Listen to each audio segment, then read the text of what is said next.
Assalamualaikum warahmatullahi wabarakatuh. Selamat datang kembali di seri belajar statistika dasar bersama saya Nabila Asyikotur Rahmah.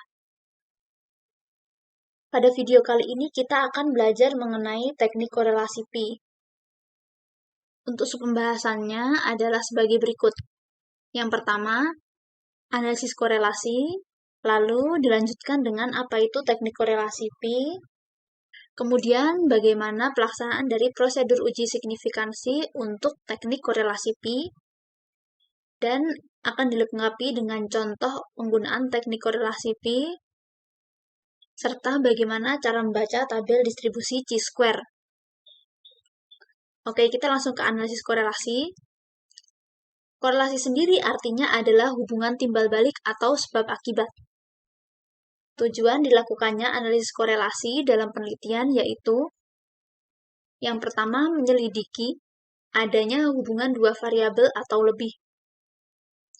Kedua, mengukur tingginya derajat suatu hubungan apabila memang hubungan tersebut ada melalui koefisien korelasi. Hubungan variabel acak X dan Y yang membentuk garis lurus disebut korelasi linier. Nilai yang menunjukkan besarnya korelasi dari variabel-variabel acak tersebut disebut koefisien korelasi. Arah dari hubungan variabel dapat bernilai positif, negatif, atau 0. Dan untuk koefisien korelasi ini berada pada nilai 0 hingga 1. Dengan semakin tinggi angka korelasinya, maka artinya semakin besar, semakin kuat korelasinya. Dalam analisis korelasi ini terdapat banyak teknik dan teknik tersebut ditentukan dari banyaknya atau sedikitnya variabel, tujuan atau sifat penelitian, serta jenis data. Sehingga misalkan ada beberapa variabel, cuma satu atau cuma ada dua atau sebagainya, bisa jadi teknik yang digunakan berbeda. Jenis data juga mempengaruhi. Lalu, untuk teknik korelasi pi digunakan untuk menguji hubungan dua variabel yang nominal, diskrit, dan kategorik atau kualitatif. Teknik korelasi pi dilambangkan dengan pi, dengan tanda seperti itu. Dan ini termasuk dalam teknik analisis statistik non-parametrik. Syarat penggunaan teknik korelasi pi adalah kedua variabel haruslah data yang nominal. Kemudian kedua variabel harus diskrit. Dan kedua variabel masing-masing terdiri atas dua kelompok. Dari uraian tersebut, karena terdiri atas dua kelompok dan dua variabel, maka kita bisa membuat dalam bentuk tabel kontingensi ukuran 2x2. Nah, di sini variabel 1, ini artinya variabel 1 ini terdiri atas dua kelompok, yaitu kelompok 1A dan 1B. Kemudian variabel kedua terdiri atas kelompok 2A dan 2B. Untuk ini masing-masing A, B, C, dan D ini melambangkan banyaknya pengamatan. Untuk A ini berarti adalah A kecil ini adalah variabel 1A, kelompok 1A yang juga kelompok 2A. Untuk yang B berarti kelompok 1A yang juga kelompok 2B. Terus C berarti kelompok 1B yang juga 2A, serta D adalah 1B yang juga 2B. Kemudian, jika kita ingin mengetahui totalnya dari variabel 1A, maka dapat kita lihat dari A plus B. Lalu untuk total 1B, kelompok 1B yaitu C ditambah D. Lalu untuk variabel 2, untuk kelompok 2A jumlahnya adalah A ditambah C. Dan untuk variabel B, maka kita bisa lihat dari B ditambah D. Total dari seluruhnya adalah N. Dan N ini artinya adalah A ditambah B ditambah C dan ditambahkan dengan D. Untuk korelasi pi, kita bisa menggunakan rumus sebagai berikut. Pi sama dengan A, D, min BC dibagi dengan akar dari A plus B dikalikan dengan A plus C dikali dengan B plus D dikali dengan C plus D.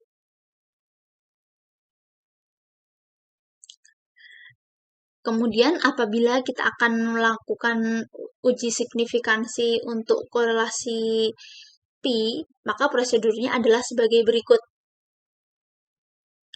Yang pertama, kita harus merumuskan hipotesisnya dengan H0 adalah pi sama dengan 0. Artinya tidak ada korelasi yang signifikan antara kedua variabel. Kemudian H1 atau hipotesis alternatifnya mengatakan sebaliknya, yaitu pi tidak sama dengan 0, artinya terdapat korelasi yang signifikan antara kedua variabel. Kedua, taraf signifikansi dan DF-nya harus ditentukan dengan di sini alfa adalah taraf signifikansi dan DF ditentukan dari B-1 dikali K-1, dengan B adalah banyaknya baris dan K adalah banyaknya kolom. DF ini artinya adalah degree of freedom atau derajat kebebasan.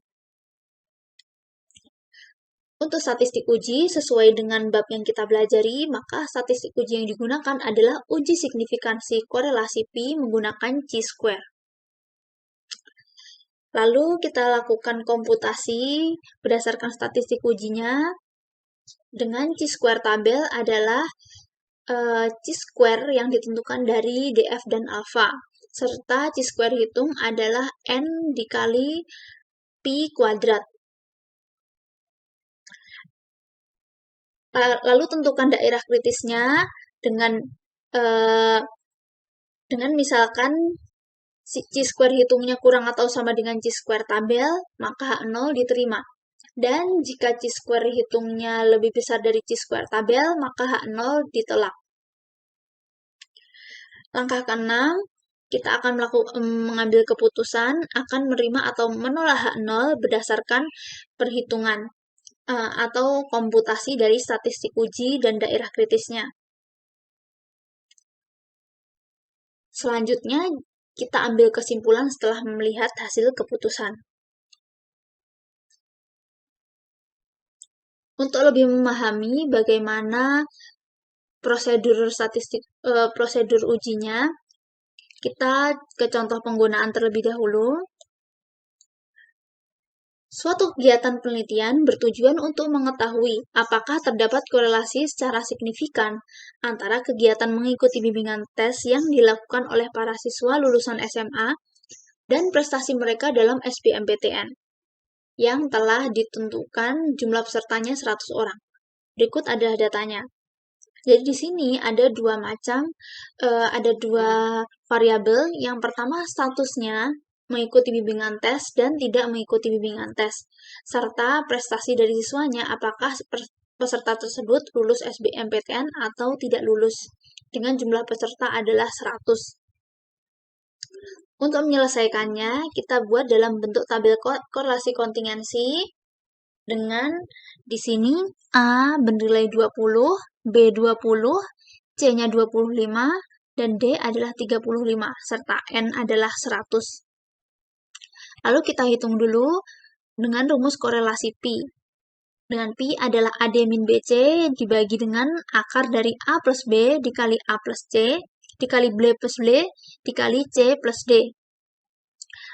Maka pi adalah 20 dikali 35 dikurangi 20 dikali 25, dibagi dengan akar dari 20 ditambah 20 dikali 20 ditambah 25, dikali 20 ditambah 35, dikali 25 ditambah 35.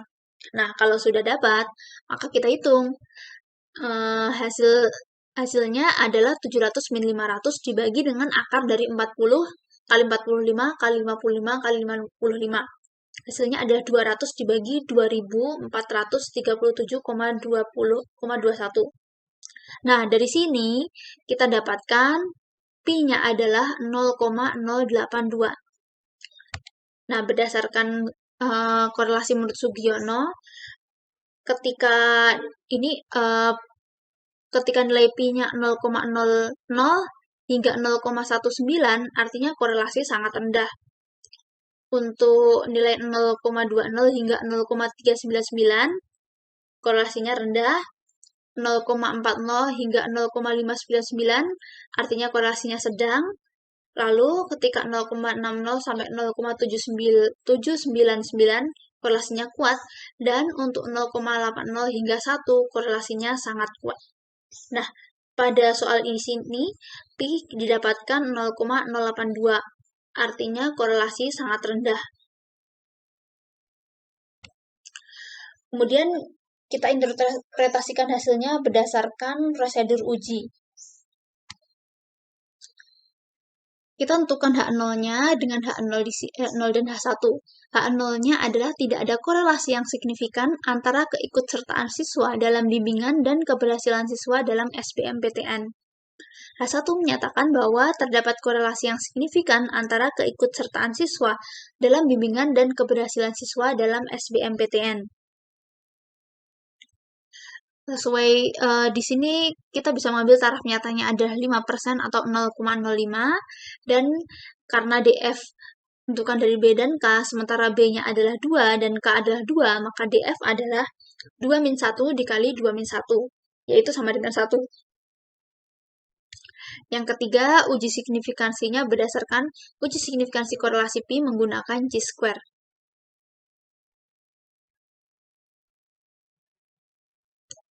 Langkah keempat dari ini, maka kita hitung chi-square tabel dan chi-square hitung. Pada chi-square tabel, kita nanti akan belajar bagaimana cara membaca tabelnya setelah slide ini selesai. Kemudian untuk chi-square hitung, karena rumusnya adalah n dikali pi kuadrat, nah pi ini sudah kita hitung di depan, yaitu 0,082, maka chi-square hitungnya adalah 0,6724.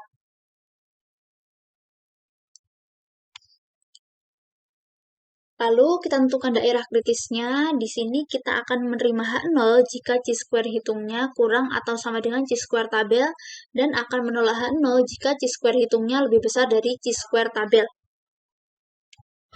Yang keenam, kita ambil keputusan karena chi-square hitungnya kurang dari chi-square tabel, maka H0 akan diterima. Dan yang ketujuh, kesimpulan, berdasarkan keputusan, maka tidak terdapat korelasi yang signifikan antara keikutsertaan siswa dalam bimbingan dan keberhasilan siswa dalam SBMPTN.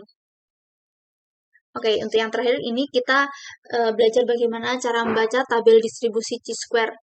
Pada soal ini, DF-nya adalah 1, dan alfanya adalah 0,05.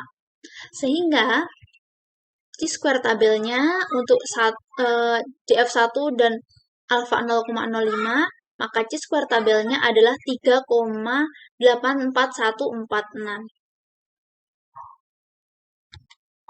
Oke, dengan ini berakhir materi dari saya. Terima kasih sudah menyimak. Wassalamualaikum warahmatullahi wabarakatuh.